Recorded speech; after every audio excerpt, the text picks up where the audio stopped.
Good morning, everyone. Welcome back to the channel. Today, we are diving into the creative mind behind one of the most unique digital platforms out there, 7ShadesOfPurple.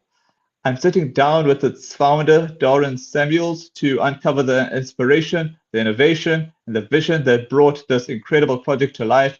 From the challenges he faced to the future of the movement, you're about to hear insights you won't find anywhere else. So sit back, relax, and let's step into the world of 7 Shades of Purple. How are you, Darin? Thank you very much for having me. I'm very good. I'm a kind of positive person. You'll seldom find me without a smile. So I'm good today. Lovely, and I'm looking forward to getting to know more about you. So my opening question to you, right, is what inspired the creation of 7 Shades of Purple, and what core problem or need does the platform aim to address? Okay, so let's talk a little bit first about the inspiration behind the work that I'm busy with at the moment. So I come from two very large families. On my mom's side of the family, my granny had 18 births, and of those 18 births, 14 children survived. My mom is the eldest of those 14 children. So while my granny was having kids, my mom was having us, and I'm the eldest of my mom's children. And we kind of grew up in a sub-economic environment with this very, very big family. And on my dad's side, the picture is very similar. Now, the interesting thing is that my mom and dad have both married 4 times each, and they married each other twice. So as children, and I'm sure I'm not unique and we are not unique, and we kind of witnessed a fair amount of relationship failures. And as a little kid, I kind of lived through this, witnessed this, and this concept of what connects people has always kind of intrigued me from a little boy. And then when I was old enough and I got married, I married my school sweetheart. Rochelle and I sat next to each other at school from standard 8. Those days it was grade 10. And I married her after school, and we were married for 32 years. And in that marriage, or prior to that marriage, we went on a pre-marriage course in the Catholic Church that I belong to. And in that course, they kind of taught us also these things that kind of connect people, and the things that people should be talking about and thinking about before they make long-term commitments. As I said, I was married, post this, all this exercise, I was married for 32 years. My wife died in 2021 from COVID. Oh, And, post that, I thought, okay, now it's time to start unpacking the stuff that's been sitting on my chest for, the last 40 odd years. And I started scribbling down my thoughts around connectedness. And I then concluded that there are actually 7 things that kind of make relationships fail. And nowhere was I finding any solutions to what we kind of describe as the perfect relationship. And I don't think that exists. So under no circumstances am I trying to suggest that that's what I'm doing. But what I did discover is that there are 7 things that cause relationships to fail. In other words, 7 things that cause a hammer in a divorce court to come down. And so the principle is, if we know what fails, but we don't know what works, and if we address what fails, then we give relationships a much stronger chance at survival. Of course, that led me down, a path of research, and I was startled. You can see the banner behind me, and the research that, kind of emerged, or the statement that emerged from the research that I was doing, is that over 90% of romantic relationships fail. Over 90%. And when you kind of make that statement to people, everybody kind of raises their eyebrows and says, yeah, I can align with that. That kind of makes sense. And if you kind of look at the data around divorces, because that's real data, the research tells us a very different picture. it indicates that actually 90 to 95% of romantic relationships fail. And then when we get into a place where we think we found the ideal partner and we think our romantic relationship is working and we convert that into a marriage, then 1 in every 2 of those fail. And that's the average across the world. The interesting thing is when you unpack that average across the world, what I discovered that in countries like Spain and Portugal, the divorce rate actually goes up to 90%. Sure. And surprise, surprise, in places like India, the divorce is 1%. And that kind of gives the globe an average of about 50%, and South Africa is around that 48, 49% mark. So, you kind of unpack that and you say, well, as a society, we are facing a really big problem. And very clearly, we are making really bad decisions about choosing our partners. And so, I started saying, hold on, maybe we can do something. Maybe we can stem this tide, and maybe we can do just a little bit to help people make more informed decisions about an ideal partner. And so that's kind of what inspired me. That's where this idea comes from. And that's what it's all about. Wow. Who was the primary audience for 7 Shades of Purple, and how did you identify that demographic? Okay, so the principle here is to kind of help people early on. So the idea is when you are making that first decision about a long-term relationship, when you start thinking that, okay, now I'm about ready to kind of settle down and make a more committed decision, is probably around the age group we're looking at is anywhere from 20 to 32, 35. That age group where people are making, back in the day, that number was that age category was much lower. Today, people are getting married much later. So it's kind of 18 to 35. And then there's a second category of people, Siddharth, and those are the people who are part of those statistics who might have got through a long-term relationship that has failed. They kind of in their 40s, anywhere between 40 and 45, divorced, children, kind of recognize they made bad decisions and now wanting to give it a second shot. And it's those two categories of people that we kind of looking to aim this work at. Now, I say that those are the primary target for the work I'm doing. But the other thing is that, relationships have an impact on everybody. So, even if you're in a marriage, even if you're in a relationship, and there might be things that are not working out, this kind of movement and this work is going to certainly help you. And I certainly encourage people to have a peep at what we're doing. I was doing some radio interviews on Radio Lotus the other evening, and their audience was late at night. So their audience was, very much an older generation. And people will scream at me now, but when I say older, we were looking at people 60 plus. And a lot of the people there were dialing in and saying, hey, Darin, this is great. I want to get involved with this because I want to give my children this advice. And the one lady actually said, what you are saying is what we've been saying for a long time. But when we say the same thing to our children, they don't listen. But if you say it, then they'll listen. So we want the work. We want to understand it more so we know how to, kind of give advice to our children and then maybe take the work that you're doing and pass it on to our children. So the target market to that is primarily, kind of Generation Z, first-time relationships. And then, I think what they call them is the baby boomers, is that era where they are probably anywhere 40 plus and entering a second relationship. So that's the target market. All right. I have a question for you in the comments. Are you okay if I ask you that now? Please go ahead. I like that engagement. All right. This is from Jitin Rishika. Hi, Darin. Thank you for an interesting pod. What would you consider a healthy relationship? Is romance the only thing that survives a relationship? Okay, right. That's a nice question. And it comes from who? I can't see the name. Sorry, Rishka. Jitin Rishika. Rishika, Okay. yeah. Okay. So the answer to your question is as follows. The movement. Firstly, let me kind of explain this.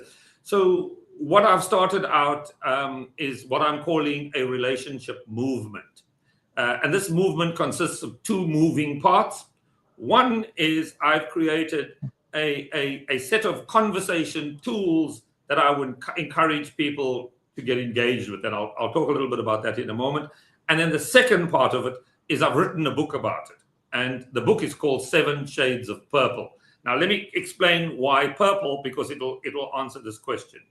So purple is a combination of red and blue. And if you take red and blue and you mix them together, you'll get purple. And depending on how much red and how much blue you mix in, you'll get a different shade of purple.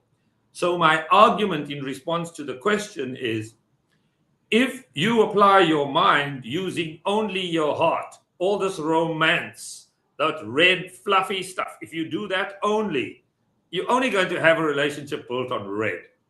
And if you're the kind of logic person that says, I'm going to make a decision and ignore my heart, I'm going to make a decision on pure logic, that's the blue stuff. That's using your mind only. It ignores romance and it applies kind of logic only. My argument is a kind of relationship's going to work a little better when you apply both your mind and your heart to it. Now, and to close your question out is to say that the trick is to make sure you as an individual know what you want before you enter a relationship. Very, very often we get into a relationship, we stumble across somebody, we think they're the ideal partner, they're kind of ticking some boxes and we're feeling good about them.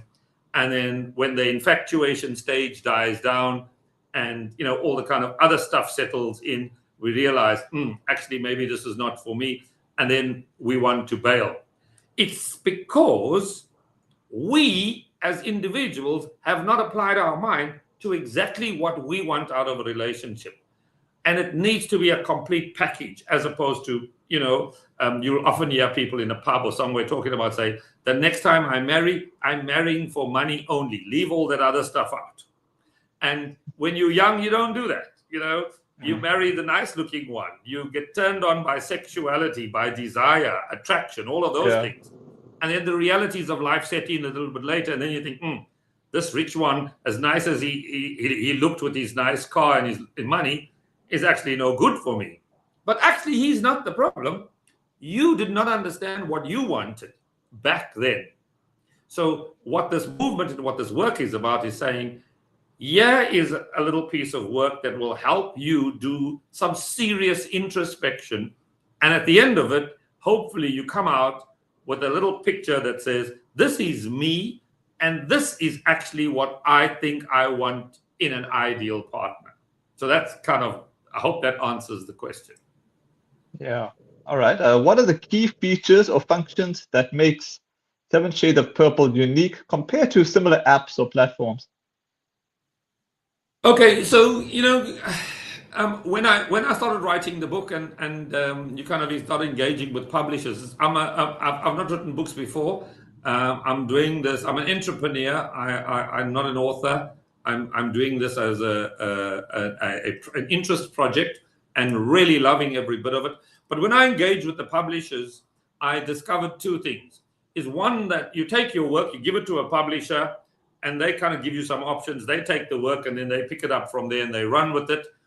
Or they give you an option where you pay them a lot of money for kind of editing, publishing, and then you take the responsibility for the marketing. And very often, authors are not marketers. That's not their thing. So I looked at that and looked at, what is happening across the world. And in my day-to-day life, I also write software. So I thought, well, I can do this thing. And so I created my own app as a platform to launch the work, because I think you won't get too much argument from the public when they say that the world is moving digital and printed books. Nobody has studies in their homes anymore and libraries, and nobody's carrying big books in their bags. It's very much a digital world now, so that's kind of the way it's going to go. And so I thought, if that's the way, let me do this myself. I have a team that's sitting in India that do some work with me, and they created this app, and so I'm in total control of it. Whereas if I took the book and put it on one of the typical digital platforms that are out there, the Amazons, the Apple platforms, etc., two things happen. One, I don't have control, and two, the work becomes very, very expensive. And what I've been wanting to do with this movement is, the primary objective is to get as many people across the world as possible to actually starting engaging with it. So I really look forward. I'm enjoying, kind of talking to people about it, and in particular getting feedback about what works and what doesn't work, so we can tweak it so that we can get this message out as wide as we possibly can. What guiding design principles influence the look, feel, and user experience of the site, especially the theme of 7 Shades of Purple? Okay, so yeah, I was explaining a little bit earlier the why I've used purple. So it's a kind of combination of this red and blue stuff. So that's where why it's purple. The other thing about it, it's 7. So there are 7 key elements that I argue that we should be considering when we do introspection. And they are in no particular order because they might appeal to people differently. And what I argue is that you should kind of introspect on these 7 things and then say, okay, of those 7 things, these 6 or these 5 elements are what I call must list items. These are the things that if I don't find these characteristic traits in a partner, no go. Now, let me give you an example of what I'm talking about. One of these shades of purple is spirituality. And I talk about spirituality, not religion, right? So if you are the kind of person that says, God plays an important role in my life, and whomever God you perceive God to be. So we are not being judgmental or being biased in any way. But let's use Siddharth as an example. So if you are a Muslim and your spirituality is really important to you, and you know very well that when you choose a partner, if she is not Muslim, or if she doesn't convert, or him for that matter, they don't convert to Islam, no go. Now, you meet somebody, they are not evenly yoked as you. I'm arguing, don't wait until you get to the altar. Don't wait until she's pregnant. Don't wait until there's all this other commitment, and then you bring spirituality up only to discover it's a dead end. And that happens so often in relationships. So what I'm saying is, introspect, think about what you want, and when you're very clear about it, then go out and find the ideal partner. So I do that with 7 items. And you've heard me talking now about spirituality being one of them. The other 6 that I think make this work a little unique is number 1 is kind of communication. Relationships require a fair amount of communication, and I unpack what communication means in a relationship. And there's a big chapter on communication. And then I go on to family. When you marry your partner, you're not taking a loan or him. You are taking the village, the family, and if you come from the East, it's even bigger. You're going to take on more people. And so trying to think that I am marrying you minus your family, I kind of argue that you're taking some risk there, right? So have a conversation about family, understand what you're taking on. So, you marry me, you got to take my sister that's in jail, my brother that's on drugs, my aunt that's always borrowing money, whatever those family dynamics are, the good and the bad. I come like that. Those are my warts. This is who I am. You got to understand me. That's the stuff around family. We spoke a little bit about spirituality. And then the 4th one is interests. What are the things that blow my hair back? What do I do outside of you? What's my life made up of? And the question around that is, do our interests kind of align? Is there a fair amount of compatibility? And look, they don't have to be the same. You don't have to marry somebody who likes golf if you like golf. But whatever it is, don't make sure that, the interests don't clash. If you like the beach and you want to go on a honeymoon to the beach, and your partner hates the sun, guess what? You guys are going to have problems because you're going to go one direction and she's going to go another direction. So you got to have these conversations and don't wait until it's too late. So that's the stuff around interest. And then, of course, the big topic is money and finance and the role money plays in your relationship. And I like to think that I unpack that very nicely in the book and in the movement. And I talk about all kinds of uncomfortable things around money. And I kind of nudge you to think about these things and to have conversations over coffee about them long before the bill comes and you're arguing who's paying the bill. And then from there, we move on to sexuality. And I talk about sexuality, not just sex. So, and by sexuality, I unpack things like desire, attraction, sexuality, all those kinds of things that kind of make up this thing around sexuality. And then I then move on from there and close the book with a chapter on domestic. And when I talk about domestic, what I mean is, how are we going to be around the home, in that nest? What does it look like? And from little things like leaving the toilet seat up to big things like who owns the home, where do we live, how many children do we have, does my mother-in-law come and live with me? All of that kind of stuff. I unpack in a lot of detail, and sometimes it's going to be uncomfortable, but it's better to have that uncomfortable conversation reading a book than have that uncomfortable conversation when you're pregnant and it's too late. So that's kind of what I think makes it unique. Now, having said all this about these 7 things, I'm sure you're sitting there thinking, some of this is a bit deep, and I don't want to have these kind of conversations. They're going to be uncomfortable, in the first 2 or 3 months of a relationship where you meet somebody. So what I've done for that purpose is I've created what I call conversation tools. So all these uncomfortable things, if you go on the app, you'll see that there are actually some nice, really playful digital tools that you can play around with that will help you make conversations a little easier. For example, I've created a thing called a sexometer. Yes, a sexometer. It's a meter that measures your sexual appetite. So you go there, it's a playful, fun thing. You're sitting by yourself, you fill in a little survey, and it's going to give you a report, a graphic report in the form of a chili, and it's going to go, Siddharth has come out, and his sexual appetite will range from, kind of mild to extra hot. Like a kind of chili. Yeah. So you'll get a report and it'll say, Siddharth's sexual appetite is X, or whatever it might be. And then you have this image of this chili. And the message is, you say to your partner, hey, let me show you my chili. And you WhatsApp them or share it. Yeah, it's still a fun thing. And you share it with them and they say, okay, I'm going to do the same. I'm going to send you my chili. And now you have a picture of each other's appetites in a playful way. With a nice, you can kind of laugh about it. That's the idea. But that laughter and that fun will start converting into comfortable conversations.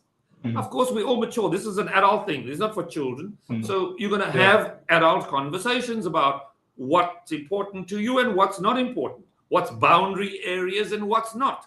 And to have those conversations over a cup of coffee, rather than that uncomfortable stuff when you're alone. So that's just an example. So that's the sexometer. I've created another one called a bucksometer. So bucks for money. And what that does is it measures your financial personality. Again, in a playful way. You kind of fill in a little survey and it'll give you a picture with 7 coins stacked up on top of each other. And each coin has got a kind of characteristic trait about your personality. It might say, Siddharth's a spender or a saver. He's financially dependent, independent, or interdependent. He's self-reliant or reliant. He's in a relationship, he believes in separate bank accounts or one bank account, or transparency where other people don't. That kind of thing. All those things that are uncomfortable.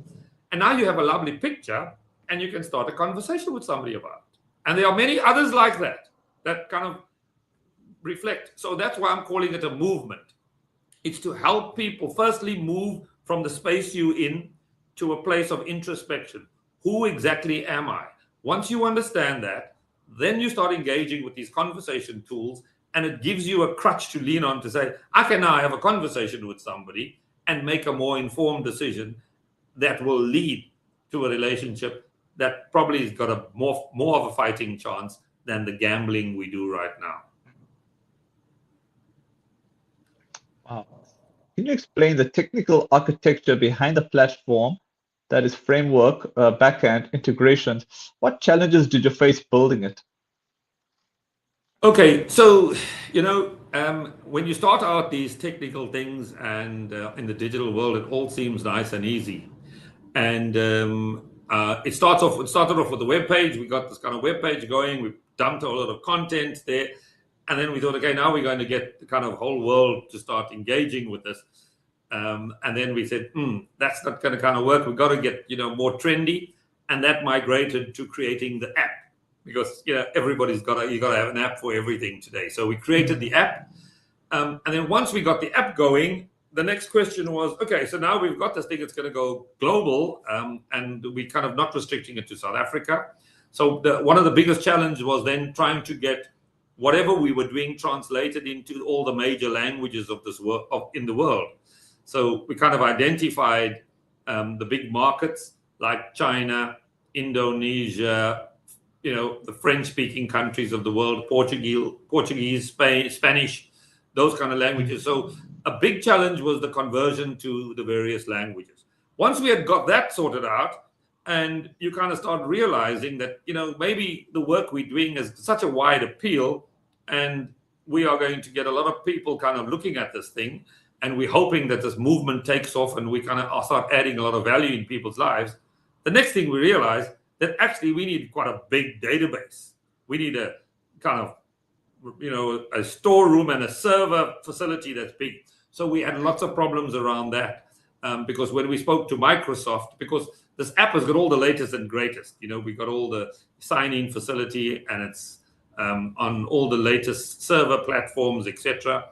And Microsoft came back to us and said, actually, you're going to find yourself in a situation where you kind of have something that's operating where you might have 20 million people across the world all dialing into this thing at once.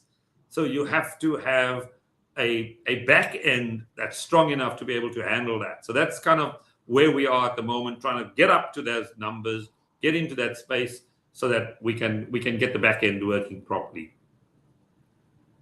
How do you measure the platform's success? What metrics or user behaviors matter most for your vision?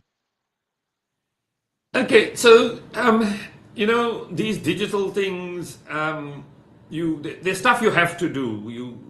Everyone would like to say, there's a button, click it, and you go into the app, but life don't work like that. So access, security, passwords, etc., have all been necessary. And then you have all the challenges around Android and Apple and different devices and security systems. So we've had to kind of build up around all of that, and we're at a space now where that's kind of sorted out. So one of the measures that we're doing is the people who actually go and engage on the app. Once you engage on the app, we get a daily report about number of users that have viewed, number of users that have signed up, number of users that are buying the book, that are using the book as a digital book, as an audio book, number of users that are engaging with the tools, etc., etc. So the idea is to sign up, and once you've signed up, we then can measure how many people are on board, which part of the world they're from, what language they're speaking, etc., etc. So there's a kind of a dashboard that gives us a performance review on a daily basis. What has been the most surprising user feedback so far, and how has it shaped updates of future development plans? Okay, so the kind of one thing that's surprising us the most is how exciting the market has taken to this thing. When you kind of first do it, you think, yeah, maybe it's just kind of me. And then you talk to people and you realize that actually everybody's going through the same problem. And it's very encouraging for me to hear people say, I need that. Or I know my 2 friends that definitely need it, and I'm going to do that.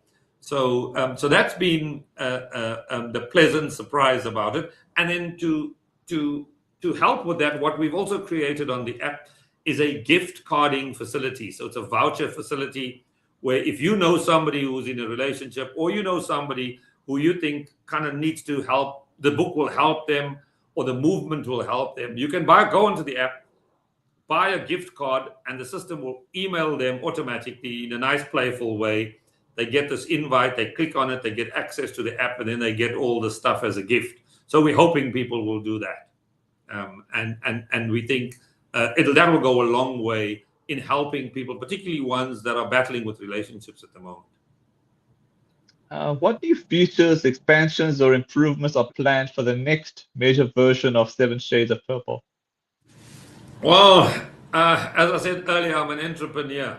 And when you kind of look onto the horizon, there are a few things that are going to happen. The first one, of course, is we want to get through this, what we call our footing. Get the app up and running, get the conversation tools working, get the book out there, get people engaging with it, deal with the feedback that arises from that. And then the next phase is we're going to be engaging with psychologists, clinical psychologists globally, where we're going to offer an online facility where on the back of the problems that arise out of this, you will be able to get psychological or clinical psychological help from and assistance from people across the world. So we're going to create a platform for that. So that's an important part for me. And then, of course, the next one is everybody saying, oh, Darin, this is such great work and this is so nice. You've got to do the movie. And so we're talking to people that are talking about kind of creating not a movie, but a series, because we've got a nice platform where we probably have 8 or 9 episodes of something that's nice and exciting. So that's kind of on the horizon, and that's what we're looking at next. How do you plan to market or grow the user base, and what strategies have been the most effective so far?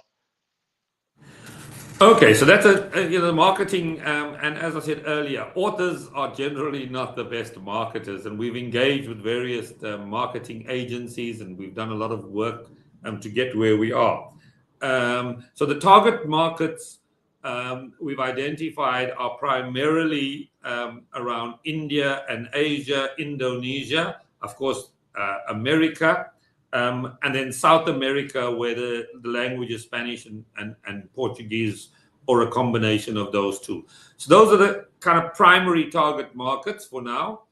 And we certainly are convinced that the way to the market is to go the digital route. And so we are going to be working with influencers. We're doing a lot of work around social media. And we're doing a lot of stuff like this, what you're doing. So we're very grateful for what you're doing, and radio, etc., etc. And then, of course, we're doing a lot of face-to-face stuff. On last week, Thursday, we had our first date night event where we collaborated with the restaurant and kind of invited couples, and it was really lovely and exciting. And for those who want to see how it went down, you can have a look at our social media pages, and you'll see what we did with Mozambique Restaurant in Durban. And we're going to do a lot of that across the world, actually, is the aspiration. All right. My final question to you is, what long-term goals do you envision for 7 Shades of Purple over the next 3 to 5 years? All right, so we're kind of hoping that this is not a dead end. I was talking to some educators, and we are hoping that once it all kind of settles down, what we also going to try and do is get some of this work into schools. You'll notice that if you kind of go onto the platform, we talk about pitching it at a PG-16 because it contains kind of nudity and sex, but it's tastefully done. And so the education departments are saying, Darin, you in Kukuland, PG-16 is days gone by, and children age 13 today are getting up to all kinds of mischief. And what we're hoping to do is use this as an education platform to help people get more informed, be more informed and educated, and schools are the best place for that. So we are hoping that once it kind of settles down, we might tweak it a little bit and start creating an education platform for it. All right. All I got to say is thanks so much for your time and hope to catch up with you soon in the future. Lovely. Yeah. So there's lots of conversation pieces. I hope our listeners kind of engage with it and give us feedback and watch our social media pages. Loads coming up. Thanks. Yeah. And Google us. You'll find it's a simple. You'll find us at 7shadesofpurple.com. Thank you very much, Siddharth.